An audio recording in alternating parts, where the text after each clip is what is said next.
So what you just saw there was a video of the Volkswagen Lavida. And no, that video was not from the 1990s. So the design may not be contemporary, but stay tuned because there's more to this car than meets the eye.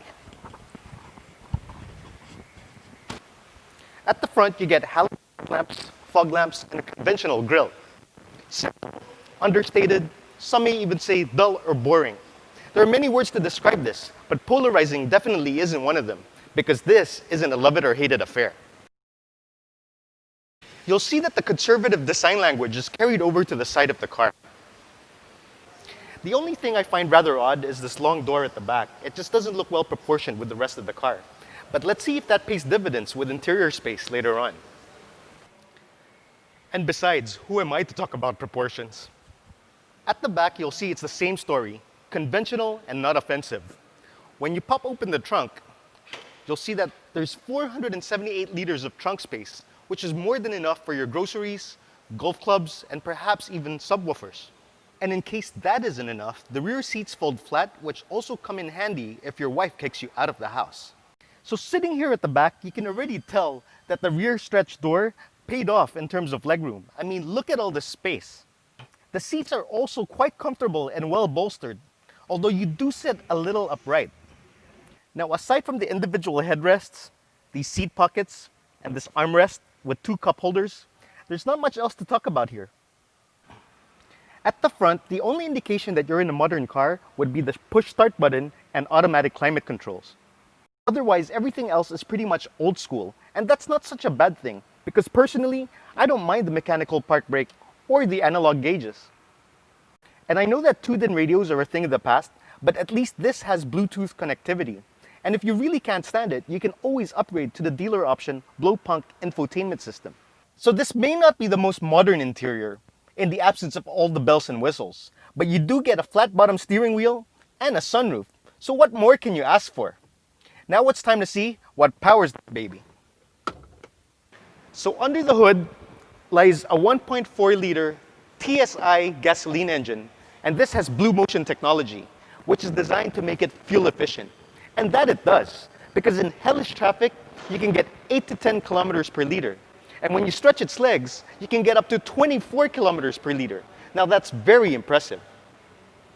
So you have a 1.4 liter engine that pumps out 129 horsepower and is fuel efficient. So you're probably thinking this is some slouch on the road.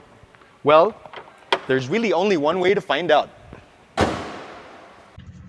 Okay, so we're behind the wheel of the Volkswagen Lavida. It's time to see what this thing can do.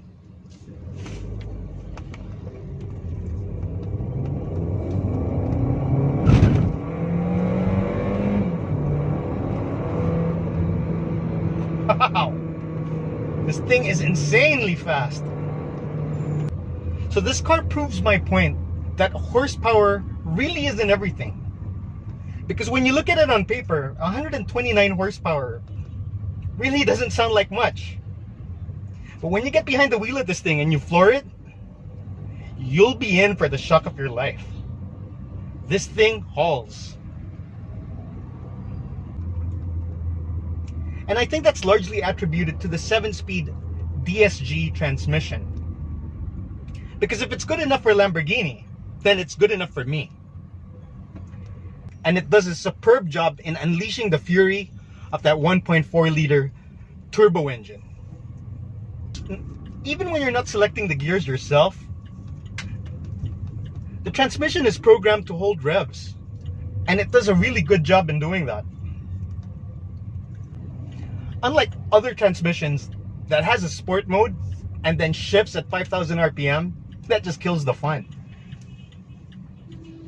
But this transmission really knows how to party.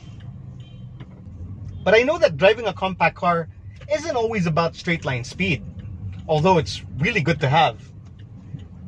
But in terms of all other aspects, the Lavida will not disappoint. Because the ride is compliant, the suspension is soft, yet it doesn't feel floaty around the corners. And then there's the steering. It feels so precise. Now it's slightly weighted, but there's a really good amount of feedback. This is definitely a driver's car. In every sense of the word, this is a driver's car. The sad reality is that sedans are a dying breed. And nowadays, people tend to make the more logical choice and they choose space, ground clearance, fuel economy, and all that other stuff. But there really is merits to driving a sedan that can't be replaced by driving a crossover or an SUV. If you really want to feel as one with the car, this is the way to go. And I'm not just talking about spirited driving. Even as a daily driver, if you were to use this just to go to and from work, it would definitely be less stressful and more fun. If I were to use the Lavida to go to work every day, I'd have a big fat smile on my face every morning at work, because this thing is just so good to drive. And I'm not exaggerating. And it's not just the power, it's everything. The visibility, the comfort that it provides. Something you really wouldn't mind spending hours in every day going to and from work.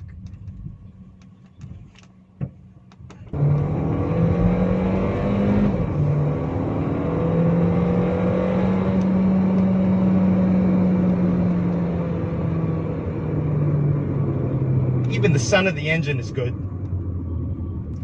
The sound of the engine does creep in, especially when you're nearing the red line.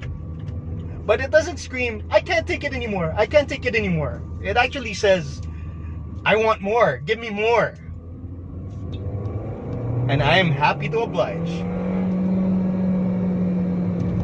And when it comes to suspension tuning, I can only imagine how difficult it is for manufacturers to strike that balance between comfort and sportiness. Because if you make the suspension too stiff, the ride will be harsh. Make it too soft, it's gonna feel wallowy around the corners. But in the Lavida, they've struck that balance just right.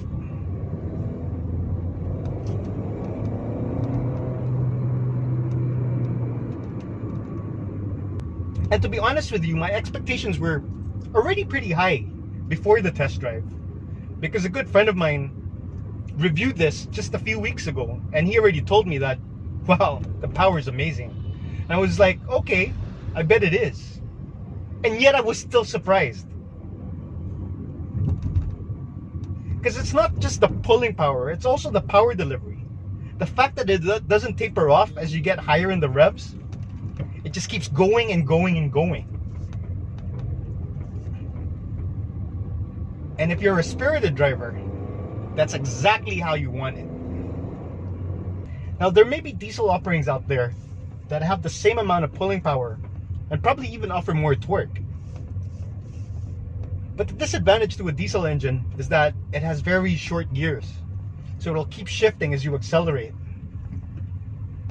And this revs all the way up to 6,500 RPM, so it makes it a lot more fun to drive. So this car is a classic example of why you should always take a test drive when buying a new car. Because honestly, the brochure, it doesn't do this car justice.